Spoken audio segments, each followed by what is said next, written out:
my research involves the study of the immune system, and what I'm interested in is determining how people with Parkinson's disease mutations, their immune system might be different, and that would cause a difference, during an infection, in response to an environmental toxin.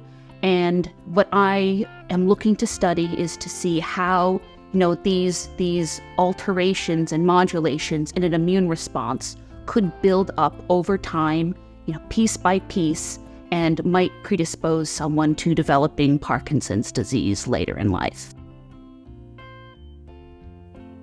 When you have a family that has Parkinson's disease, the individuals of that family might express very different phenotypes. So Parkinson's will manifest in the mother in one way, in an aunt another way, in a great uncle in a completely different fashion, even though they have the same mutation.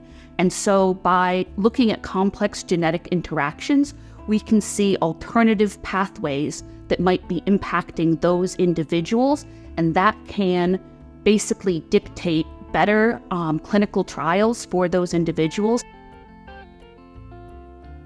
Really what my goal is to develop therapeutics that will allow for a more personalized medical approach. Because Parkinson's is such a heterogeneous disease, a one cure-all is very unlikely, and ideally something could happen much more like where we see with cancer therapy patients, where you will have, one particular therapeutic that is designed for an individual based on the genetic makeup of a tumor. So it would be a therapy based on, the genetic makeup of your Parkinson's disease.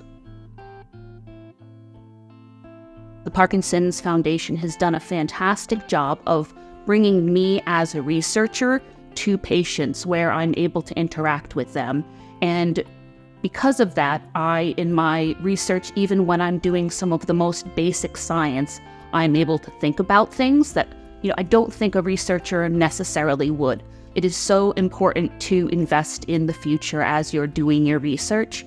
And so one of the things that, I really look forward to doing is inspiring young scientists to become Parkinson's disease researchers in the future, and to, sort of have their expertise, their enthusiasm, and, their innovation continue to push the field of Parkinson's disease research forward.